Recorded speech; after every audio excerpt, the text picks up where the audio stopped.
told we cannot do this by a chorus of cynics who will only grow louder and more dissonant.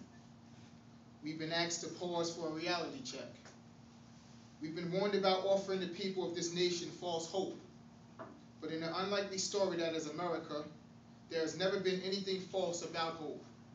Nothing can stand in the way of the power of millions of voices calling for change. President Barack Obama's inaugural address, written by Barack Obama.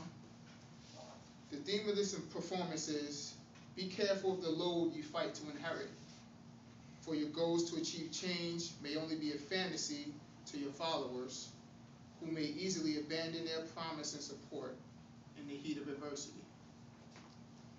I chose this piece because at a time where President Barack Obama is losing support, simply because in his 2 years of office, he hasn't erased President Bush's 8 years of disgrace, I want to remind you all of how weak our economy was prior to President Barack Obama, about the bank fraud, about the war on terror, and the high taxes and expensive health care.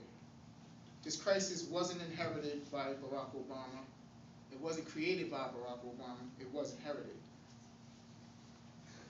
My fellow citizens, I stand here today humbled by the task before us, grateful for the trust you bestowed, mindful of the sacrifices borne by our ancestors. I thank President Bush for his service to our nation, and as well as the generosity and cooperation he has shown throughout his transition. 44 Americans have now taken the presidential oath. The words have been spoken during rise of tides and prosperity and the still waters of peace. Yet every so often, the oath is taken amidst gathering clouds and raging storms.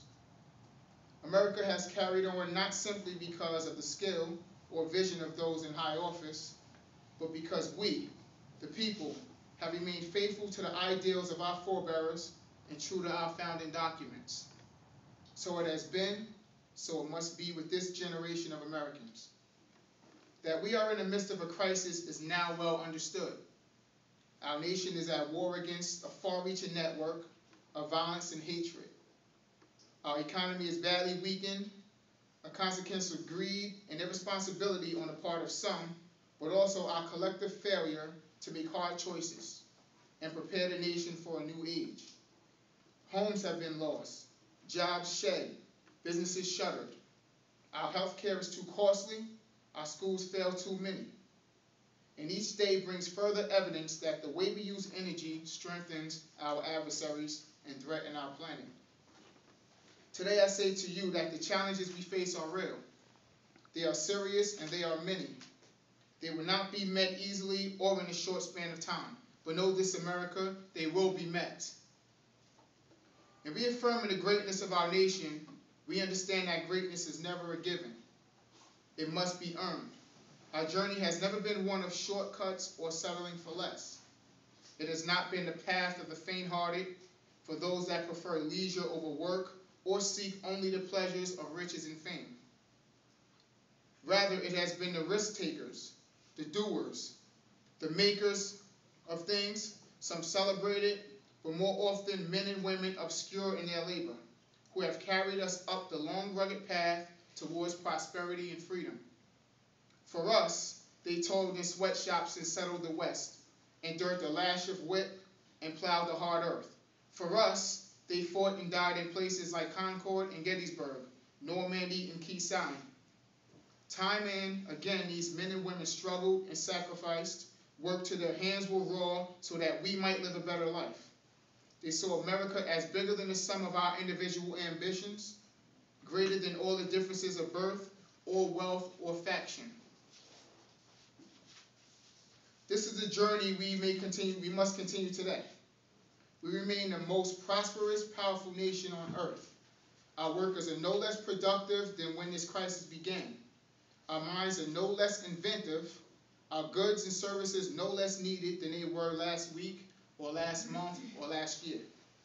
Our capacity remains undiminished, but our time of standing pat or protecting narrow interests and putting off unpleasant decisions, that time has surely passed. Starting today, we must pick ourselves up, dust ourselves off, and begin again the work of remaking America. For everywhere we look, there is work to be done. The state of our economy calls for action, bold and swift. And we will act not only to create new jobs, but to lay a new foundation for growth. We will build the roads and bridges, the electrical grids and digital lines that feed our commerce and bind us together.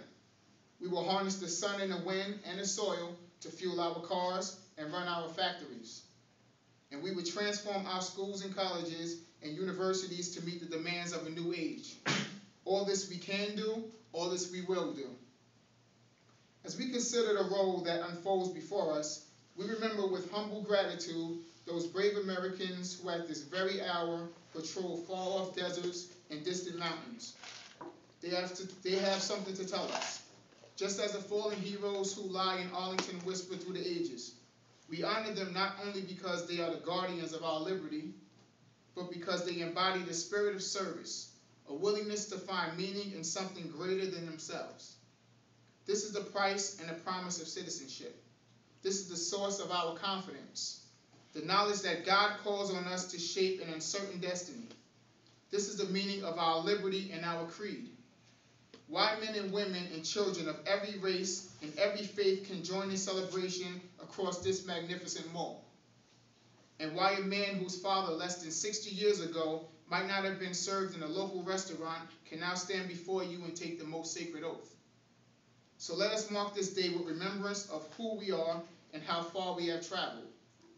Let it be told to the future world that in the depth of winter, when nothing but hope and virtue could survive, that the city and the country, alarmed at one common danger, came forth to meet it.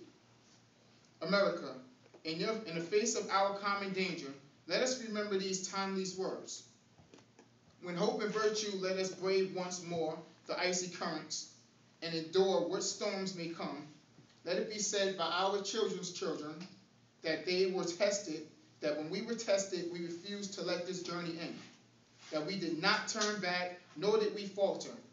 And with eyes fixed on the horizon of God's grace upon us, we carry forth that great gift of freedom and delivered it safely to the future generations.